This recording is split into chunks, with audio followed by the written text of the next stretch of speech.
সংবিধানের দ্বিতীয় ভাগে বর্ণিত রাষ্ট্র পরিচালনার মূলনীতি হিসেবে যে সমস্ত প্রস্তাব অর্থাৎ সাম্য, মানবিক মর্যাদা, সামাজিক সুবিচার, গণতন্ত্র এবং ধর্মীয় স্বাধীনতা ও সম্প্রীতির যে প্রস্তাব কমিশনের পক্ষ থেকে সংশোধিতভাবে উপস্থাপিত হয়েছিল, তার সম্পর্কে তা কীভাবে উপস্থাপিত হবে সংবিধানে, কিভাবে উল্লেখিত হবে, সে বিষয় নিয়ে ঐকমত্যে আসা যাচ্ছে না। দুই পক্ষ থেকে, অর্থাৎ একে বিদ্যমান যে 4 মূলনীতি আছে তার সঙ্গে সংযুক্ত করার কথা বলা হচ্ছে। কেউ কেউ বলছেন যে এটা শুধু উল্লেখিত হবে, এটা উল্লেখিত বিদ্যমান 4 মূলনীতি বিষয়ে কোনো বক্তব্য না রেখেই। কেউ কেউ বলছেন যে ভবিষ্যতে অন্যান্য বিষয় যুক্ত করার বিষয়টা উল্লেখিত হতে পারে, নাও হতে পারে। ফলে আমরা যেটা দেখতে পাচ্ছি যে এ বিষয়ে ঐকমত্যে আসা যাচ্ছে না।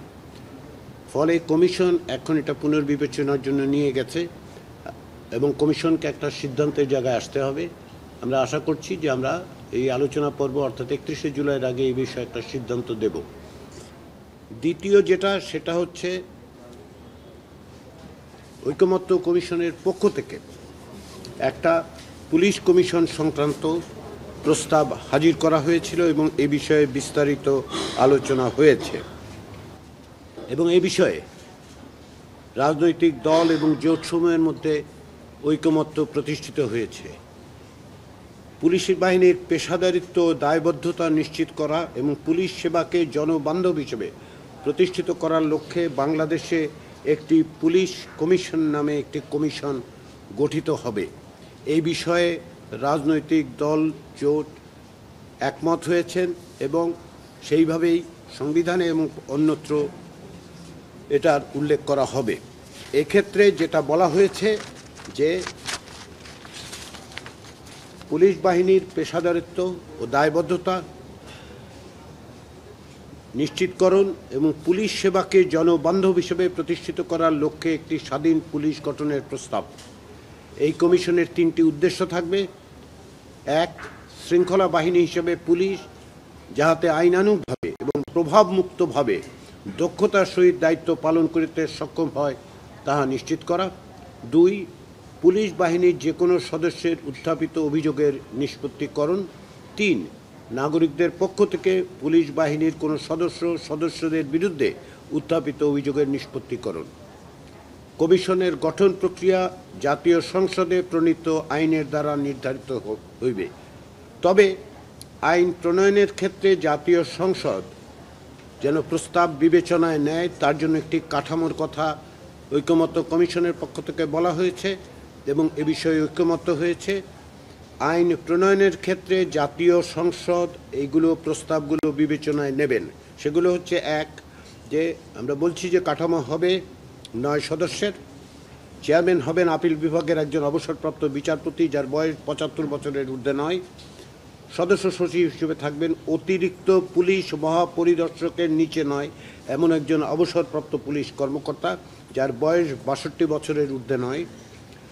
3, জাতীয় সংসদের সংসদ নেতার একজন প্রতিনিধি যিনি সংসদ সদস্য হইবেন। 4, জাতীয় সংসদের বিরোধী দলীয় নেতার একজন প্রতিনিধি যিনি সংসদ সদস্য হইবেন। জাতীয় সংসদের স্পিকারের একজন প্রতিনিধি যিনি সংসদ সদস্য হইবেন এবং জাতীয় সংসদের ডেপুটি স্পিকারের যিনি বিরোধী দল থেকে নির্বাচিত ডেপুটি স্পিকার তার একজন প্রতিনিধি যিনি সংসদ সদস্য হইবেন। 7 নম্বর, সচিব পদমর্যাদার নিচে নহে এমন একজন অবসরপ্রাপ্ত সরকারি কর্মকর্তা যার জেলা ম্যাজিস্ট্রেটের অভিজ্ঞতা রয়েছে। 8, জেলা জজ পদমর্যাদার নিচে নয় এমন একজন অবসরপ্রাপ্ত বিচার বিভাগীয় কর্মকর্তা অথবা সুপ্রিম কোর্টের হাইকোর্ট বিভাগে তালিকাভুক্ত একজন আইনজীবী যার আইন পেশায় ন্যূনতম 15 বছরের অভিজ্ঞতা আছে। 9, একজন মানবাধিকার কর্মী দেশে এবং বিদেশে নিবন্ধিত মানবাধিকার বিষয়ক সংস্থায় ন্যূনতম 10 বছরের কাজের বাস্তব অভিজ্ঞতা সম্পন্ন। এটি হচ্ছে কাঠামো। কমিশনের সদস্যদের মধ্যে ন্যূনতম 2 নারী সদস্য থাকবেন।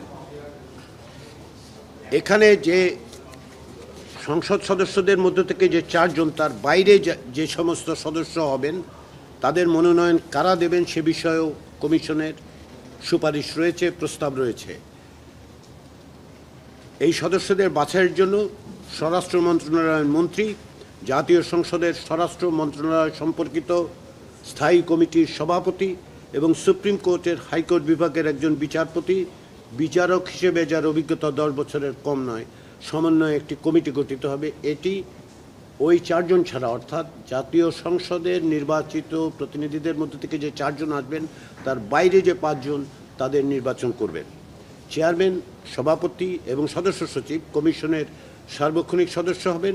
কমিশনের বাকি 7 সদস্য অবৈতনিক হবেন, তবে তাদের কমিশনের সভায় যোগদান এবং অন্যান্য প্রযোজ্য ক্ষেত্রে ভাতা সম্মানী প্রাপ্তি আইনের দ্বারা নির্ধারিত হবে। চেয়ারম্যান, সদস্য সচিব এবং অন্যান্য সদস্যদের দায়িত্ব, কর্তব্য, এখতিয়ার, জবাবদিহিতা, পদত্যাগের অধিকার এবং অপসারণের পদ্ধতি ইত্যাদি সংসদ কর্তৃক প্রণীত আইন দ্বারা নির্ধারিত হবে। কমিশনের নীতি নির্ধারণী ও নির্বাহী কার্যাবলী কমিশনের সংখ্যাগরিষ্ঠ সদস্যের সমর্থনে অনুমোদিত হইবে। কমিশনের মৌলিক দায়িত্ব ও কার্যপরিধি যা সংসদ কর্তৃক প্রণীত আইনে বিস্তারিত লিপিবদ্ধ থাকিবে এবং আইন প্রণয়নের ক্ষেত্রে কিছু বিষয় গুরুত্বের সাথে বিবেচনা করা হবে বলে কমিশন সুপারিশ করছে। এর একটি হচ্ছে, কোনো পুলিশ সদস্য কর্তৃক আইনের লঙ্ঘন তথা বেআইনি ও বিধি বহির্ভূত কর্মকাণ্ড নিরূপণ করত অপরাধের গুরুত্ব বিবেচনায় শাস্তির মাত্রা নির্ধারণ এবং তা বাস্তবায়নে সংশ্লিষ্ট কর্তৃপক্ষকে নির্দেশনা প্রদান। দ্বিতীয়, পুলিশের আইনানুগ ও স্বাভাবিক কর্মকাণ্ডকে যে কোনো ধরনের বেআইনি প্রভাব বা হস্তক্ষেপ থেকে সুরক্ষা প্রদানে কমিশন নিজ বিবেচনায় যথাযথ নির্দেশনা প্রদান। 3, পুলিশের কোনো সদস্য বা সদস্যগণের বিরুদ্ধে নাগরিকদের অভিযোগ আমলে নিয়ে যথাযথ তদন্তের ভিত্তিতে আইনানুগ ব্যবস্থা গ্রহণের সিদ্ধান্ত প্রদান। 4, কোনো ব্যক্তি, গোষ্ঠী বা মহল কর্তৃক বেআইনি চাপ প্রয়োগ, অবৈধ বা বিধি বহির্ভূত কাজে বাধ্য করা ইত্যাদি বিষয়েও কোনো পুলিশ সদস্য কর্তৃক প্রাপ্ত অভিযোগ আমলে নিয়ে সে বিষয়ে যথাযথ তদন্ত করত কমিশনের নিজ বিবেচনায় যথাযথ ব্যবস্থা গ্রহণের সিদ্ধান্ত প্রদান। 5, পুলিশি ব্যবস্থা সম্পর্কিত বিদ্যমান আইন ও বিধিবিধানের দুর্বলতা ও অসম্পূর্ণতা চিহ্নিত করত সেগুলোকে যথাযথ ও যুগোপযোগীকরণের লক্ষ্যে একটি চলমান সংস্কার কর্মসূচি গ্রহণ ও পরিচালনা করা। 6, যে কোনো পক্ষ হইতে প্রাপ্ত অভিযোগের তদন্ত ও অনুসন্ধানের ক্ষেত্রে কমিশন পুলিশের যে কোনো সংস্থা, যেমন সিআইডি বা পিবিআই, এমনকি প্রয়োজন মনে করলে সরকারের সহায়তা গ্রহণের মাধ্যমে বিচার বিভাগীয় তদন্ত পরিচালনার অধিকার রাখিবে। 7, কমিশনের নির্দেশনা ও সিদ্ধান্ত বাস্তবায়নে সংশ্লিষ্ট কর্তৃপক্ষ বাধ্য থাকিবে।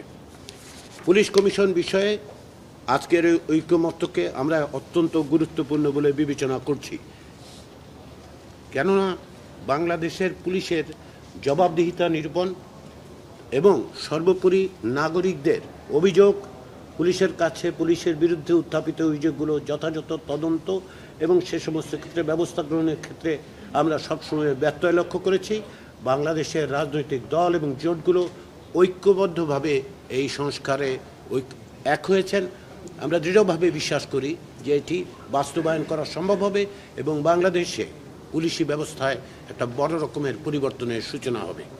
এটা আমাদের কেবল আশা নয়, এটা আমাদের এক অর্থে আমরা মনে করি যে এই যে অঙ্গীকার আজকে রাজনৈতিক দল এবং জোট করলেন সেটি বাংলাদেশের গভর্নেন্সের ক্ষেত্রে, শাসন ব্যবস্থার ক্ষেত্রে একটা বড় ধরনের পদক্ষেপ। তৃতীয় যে বিষয়টি নিয়ে আজকে আলোচনার পর ঐকমত্য প্রতিষ্ঠিত হয়েছে সেটা হচ্ছে প্রধানমন্ত্রীর মেয়াদ। আপনাদের মনে আছে যে আমরা বেশ কিছুদিন আগে আলোচনার সময় সকল রাজনৈতিক দল বিভিন্নভাবে আলাপ আলোচনার পরে এই ঐকমত্যে উপনীত হয়েছিলেন যে প্রধানমন্ত্রীর মেয়াদ সর্বোচ্চ 10 বছরে সীমিত করা। এ বিষয়ে এখন রাজনৈতিক দলগুলো সমস্ত বিবেচনা পাশে রেখে একমত হয়েছেন যে একজন ব্যক্তি প্রধানমন্ত্রী পদে যত মেয়াদ বা যত বারই হোক সর্বোচ্চ 10 বছর থাকতে পারবেন। এই জন্য সংবিধানের সংশ্লিষ্ট অনুচ্ছেদসমূহের প্রয়োজনীয় সংশোধনী করা হবে। এরপরে আমরা আজকে যে বিষয় নিয়ে আলোচনা অব্যাহত আছে সেটি হচ্ছে সংসদে নারী প্রতিনিধিত্ব। সংসদে নারী প্রতিনিধিত্বের ব্যাপারে আগে একাধিক দিন আলোচনা হয়েছে।